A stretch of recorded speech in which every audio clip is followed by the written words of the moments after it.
টিপ নিয়ে সুশীল সমাজ যত সরব, হিজাবের বেলায় তত নীরব। টিপ কাণ্ড নিয়ে সিলেটে পুলিশ কর্মকর্তার আপত্তিকর পোস্ট, এবার দেখুন বিস্তারিত। অপরদিকে টিপ নিয়ে সুশীল সমাজ যত সরব, হিজাবের বেলায় তত নীরব। বিশিষ্ট ইসলামী ব্যক্তিত্ব, সুবিদিত ও বিদগ্ধ আলোচক শায়খ আহমদুল্লাহ বলেছেন, কপালে টিপ দেওয়া নারীকে রাস্তায় কেউ হেনস্থা করলে সেটি নিন্দাযোগ্য কাজ। কোনো নারীকে হিজাবের কারণে হেনস্থা করা হলে সেটিও নিন্দনীয় ও অন্যায় কাজ। সামাজিক মাধ্যমে হঠাৎ কপালে টিপ নিয়ে আলোচনা সমালোচনা হওয়ার প্রেক্ষিতে তার ব্যক্তিগত ফেসবুক পেজে রবিবার বলেন, টিপ নিয়ে আমাদের মিডিয়া ও সুশীল সমাজ যত সরব, হিজাবের বেলায় কেন তারা এমন সরব হন না? ক্ষেত্র বিশেষে বরং হিজাবের কারণে হেনস্থা করাকে অনেকে সরব অথবা নীরব সমর্থন করেন। তিনি বলেন, এই দ্বৈতনীতি অবলম্বনকারীরা আর যাই হোক কোনো সৎ মানুষ হতে পারে না। আমরা প্রতিবাদ করব সব অন্যায়। টিপ নিয়ে রাস্তায় কটু মন্তব্য যেমন অগ্রহণযোগ্য, হিজাব পরতে বাধা দেওয়া তার চেয়ে বেশি অগ্রহণযোগ্য।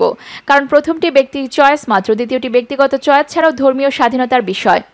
উল্লেখ্য, তেজগাঁও কলেজে থিয়েটার অ্যান্ড মিডিয়া স্টাডিজ বিভাগের শিক্ষিকা শনিবার অভিযোগ করেন, তেজগাঁও এলাকায় পুলিশের ইউনিফর্ম পরা এক ব্যক্তি তাকে উত্ত্যক্ত করেন। ঘটনার বর্ণনা করে তিনি শেরেবাংলা নগর থানায় লিখিত অভিযোগ করেন। পরে অভিযোগটি নিয়ে তদন্তে নামে পুলিশ। অভিযোগে বলা হয়, ওই প্রভাষক সকাল 8:20 থেকে 8:30টার মধ্যে ফার্মগেট মোড় পার হয়ে তেজগাঁও কলেজের দিকে যাওয়ার সময় ঘটনাটি ঘটে। সেজান পয়েন্টের সামনে বন্ধ করে রাখা মোটরবাইকের ওপর বসে এক ব্যক্তি বলেন, ওই টিপ পরছস কেন? শিক্ষিকা পেছন ফিরে প্রতিবাদ করলে পুলিশের ইউনিফর্ম পরা ওই ব্যক্তি তাকে অকথ্য ভাষায় গালিগালাজ করেন। অভিযোগে উল্লেখ করা হয়েছে, ইফটিজিং করা ওই ব্যক্তির নাম বা পদবি খেয়াল করতে পারেননি ওই শিক্ষিকা। তবে গালিগালাজের এক পর্যায়ে ওই ব্যক্তি বাইক স্টার্ট করে প্রায় নারীর গায়ের ওপর দিয়ে বাইক চালিয়ে দিচ্ছিলেন। ওই নারী পিছিয়ে গেলেও তার পায়ে আঘাত লাগে। বাইকটির নম্বর 133970 হতে পারে বলে অভিযোগে উল্লেখ করেন ওই নারী। অপরদিকে টিপ কাণ্ড নিয়ে সিলেটে পুলিশ কর্মকর্তার আপত্তিকর পোস্ট।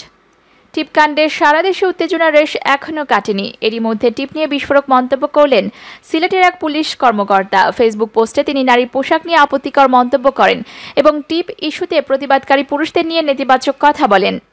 এই ঘটনায় সিলেট জুড়ে উত্তেজনা সৃষ্টি হয়েছে। আপত্তিকর ওই পোস্ট দেখে ক্ষুব্ধ হয়েছেন সিলেটের সুশীল সমাজ। অবস্থা বেগতিক দেখে ওই পুলিশ কর্মকর্তা নিজের ফেসবুক আইডি থেকে পোস্টটি ডিলিট করে দেন। যদিও তার আগেই ওই পোস্ট ভাইরাল হয়ে যায় সামাজিক যোগাযোগ মাধ্যমে। সংশ্লিষ্ট ওই পুলিশ কর্মকর্তার নাম লিয়াকত আলী। তিনি সিলেট জেলা কোর্ট পুলিশের পরিদর্শক হিসেবে দায়িত্ব পালন করেছেন। প্রসঙ্গত, টিপ নিয়ে নারীকে হয়রানি ফালতু ভাবনা। 18+ টিপ নিয়ে নারীকে হয়রানি করার প্রতিবাদে অনেক পুরুষ নিজেরাই কপালে টিপ লাগাইয়া প্রতিবাদ জানাচ্ছে, কিন্তু আমি ভবিষ্যৎ ভাবনায় শঙ্কিত। বিভিন্ন শহরে অনেক নারীরা যেসব খোলামেলা পোশাক পরে চলাফেরা করেন, তার মধ্যে অনেকেরই ব্রায়ের ওপর দিকে প্রায় অর্ধেক আনকভার থাকে। পাতলা কাপড়ের কারণে বাকি অর্ধেকও দৃশ্যমান থাকে।